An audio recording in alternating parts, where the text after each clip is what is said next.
Sudarshan चटर्की TV news मराठीमध्ये सर्वांचे सहर्ष स्वागत। पाहूया आजच्या ठळक घडामोडी।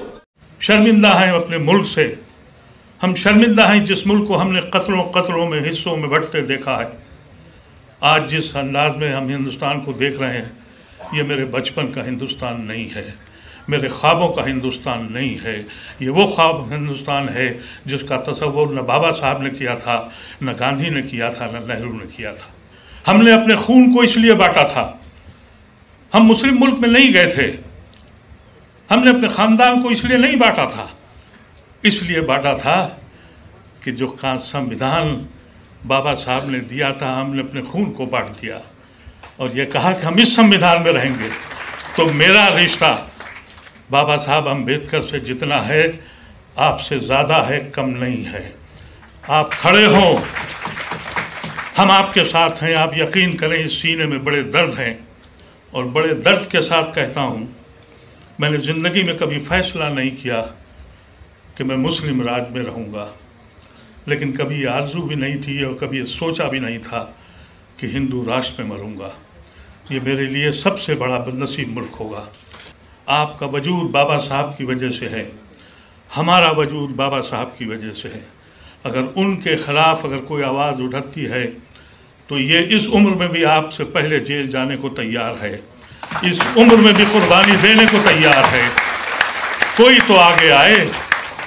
हमने कभी आरज़ू नहीं की कि हम इस मुल्क के प्राइम मिनिस्टर बनेंगे, हमने कभी ये तमन्ना नहीं की कि इस मुल्क के हम हाकिम वक्त बनेंगे, लेकिन हमने तमन्ना तो ये ज़रूर की थी कि हम अपने भाई के पीछे खड़े होंगे। हम आपके पीछे खड़े होने को तैयार हैं। एक ऐसे मुल्क में जो रोज़ किस्तों में टूट रहा है, जहाँ रोज़ हम देख रहे हैं कहा यह जा रहा है, पॉलिटिकल पार्टियां कह रही हैं कि हमको आईन बचाना है, संविधान बचाना है। मैं नहीं समझ सकता कि कहाँ का संविधान बचा हुआ है। बाबा साहब ने तो ये कहा था कि सब बराबर हैं, लेकिन क्या हम बराबर हैं? क्या हम अपने घर में बैठकर हमसे पूछा जाता है कि तुम क्या खाते हो और तुम्हें कत्ल कर दिया जाता है? अभी पार्लियामेंट में तो कानून नहीं बना है, लेकिन वो लोग जो आज अदालतों में बैठे हैं जजेस की हैसियत से, मेरी समझ से जज जो है वो ज़मीन पर अल्लाह का नुमाइंदा है, मुंसिफ होना चाहिए उसको। लेकिन जज फैसला क्या करता है?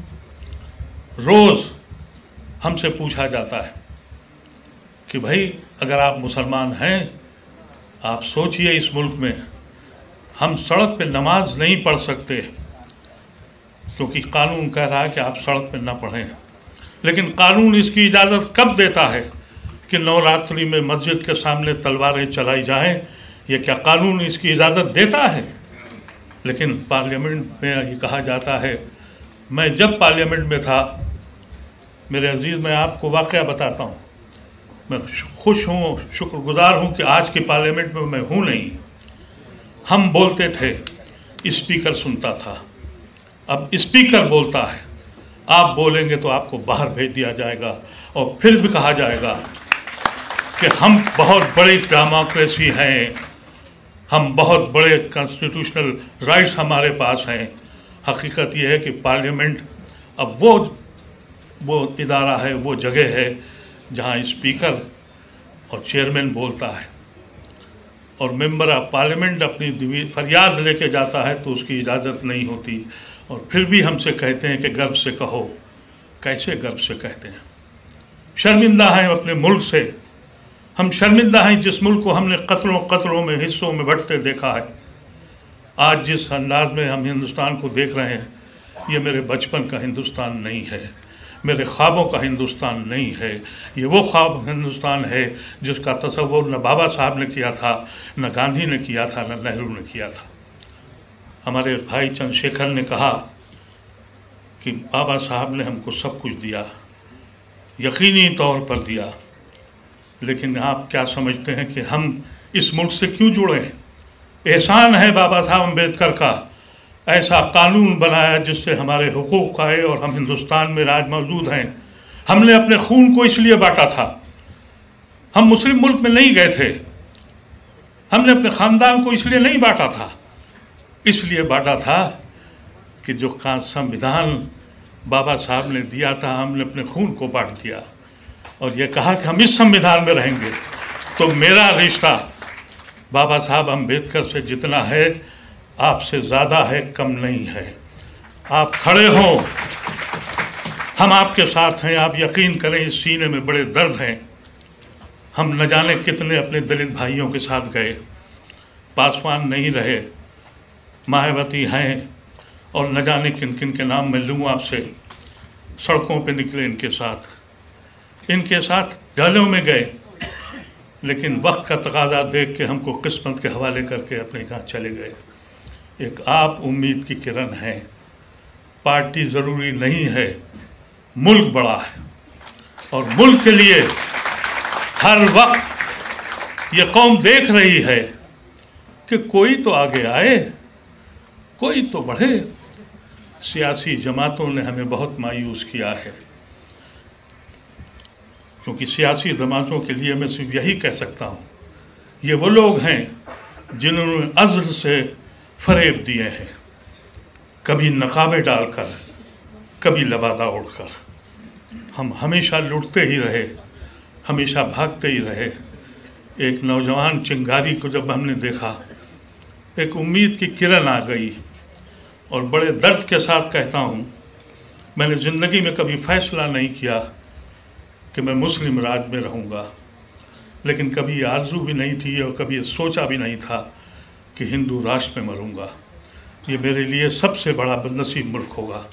लेकिन आप ऐसे लोग खड़े हो जाएं, और अभी ऐसी ज़रूरत है। देखिए, आपका आइडियल, आपका वजूद बाबा साहब की वजह से है, हमारा वजूद बाबा साहब की वजह से है। अगर उनके ख़िलाफ़ अगर कोई आवाज़ उठती है तो ये इस उम्र में भी आपसे पहले जेल जाने को तैयार है, इस उम्र में भी कुर्बानी देने को तैयार है। कोई तो आगे आए।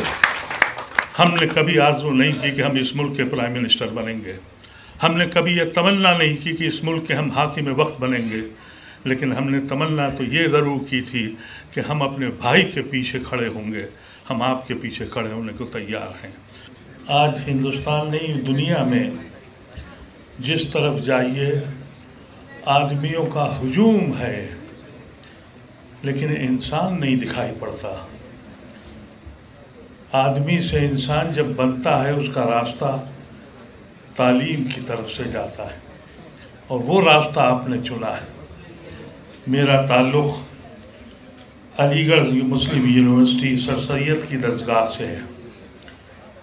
सर सैयद ने सबसे पहले इस ज़मीन पर जदीद तालीम की शमा रोशन की थी, और जिस वक़्त 1859 में अंग्रेज़ी स्कूल खुल गए, आपको हैरत होगी 400 से ज़्यादा ग्रेजुएट हो गए थे, उसमें कुल 19 मुसलमान थे।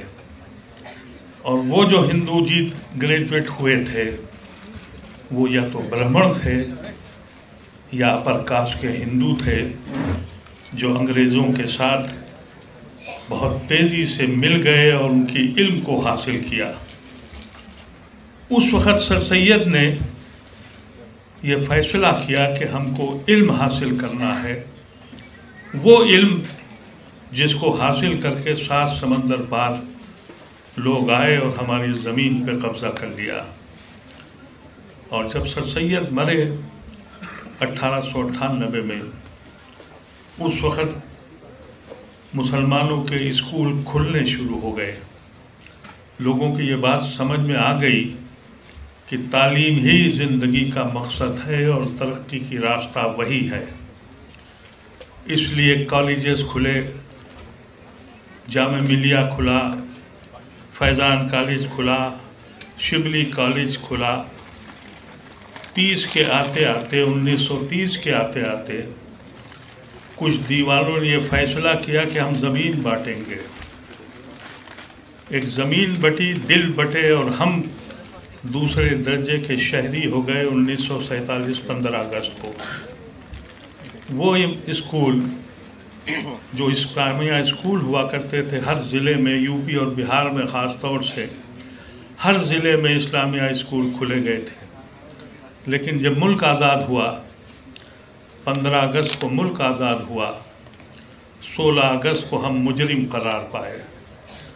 ताली दोनों हाथों से बजी, इल्ज़ाम हम पे लगा और सर सैयद की वो फ़िक्र कि तालीम हासिल करके ही मंजिल मिलती है, दूसरी कौमों ने और ब्राह्मणों ने सर सैयद के नक्श कदम पे चलते हुए मंजिल नशी हो गए। हम जहाँ थे वहीं खड़े रहे। आज ये आलम है। मेरे भाई चंद्रशेखर ने कहा कि नाम ही काफ़ी है। हकीकत तो यही है कि इस वक्त हमने अगर तालीम हासिल नहीं की, मेरे अजीज़ों, तालीम इंसान को मुकम्मल नहीं करती। तालीम के साथ तरबियत बहुत ज़रूरी चीज़ है। अगर तरबियत नहीं है तो इंसान नहीं पैदा होते, वहशी पैदा होते हैं। आज के दौर में इंसान को मार के जश्न मना रहा है और इंसान खामोश है। ऐसे वक्त में आपको जदीद तालीम इसलिए लेनी है कि आपके रसूल का हुक्म है। मैंने देवबंद में एक तकरीर करी और उलमाए कराम के सामने करी और ये कहा, एक हदीस कोट की और ये कहा कि रसूलुल्लाह सल्लल्लाहु अलैहि वसल्लम ने कहा, इल्म हासिल करना है तो चाइना जाओ। मैंने देवबंद के मौलवियों से पूछा कि मक्के और मदीने के मुसलमान चाइना क्या हदीस और कुरान पढ़ने के लिए भेजे जा रहे थे? इसका मतलब यह है कि रसूल ने यह हुक्म दिया था कि जदीद तालीम हासिल करो, आपने नहीं करी। एक दूसरी हदीस भी है, रसूलुल्लाह सल्लल्लाहु अलैहि वसल्लम ने कहा कि वो लोग जो कैदी हैं अगर मुसलमानों को इल्म दे देंगे तो उनकी सज़ा माफ़ हो जाएगी। और वहाँ के इमाम ने कहा कि यस ठीक है आप कहते हैं। तो मैंने कहा फिर आप हमें कौन सी तालीम दे रहे हैं? आप ये कह रहे हैं कि दाढ़ी इतनी हो जाए, पैजामा इतना हो जाए और ये कुछ हो जाए, लेकिन ये भी तो एक सुन्नत है, ये भी तो एक हुक्म है। आपने हमारे रसूल के हुक्म को हम तक पहुँचाया नहीं।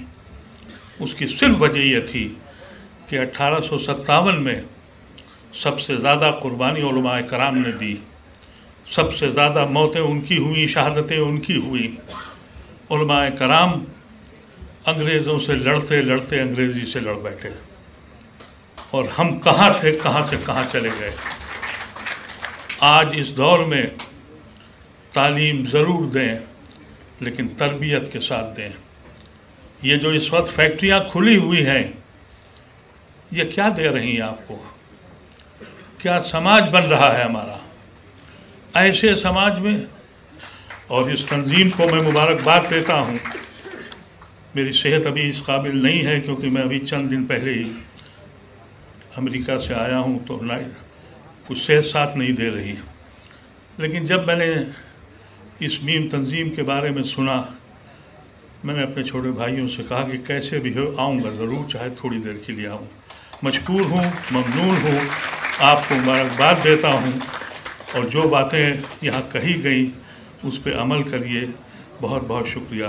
वाखिर दावाना अल्हम्दुलिल्लाह। पुढील बातम्या पाहण्यासाठी आपले चॅनल लाईक आणि सबस्क्राईब करा व बेल आयकॉन दाबायला विसरू नका।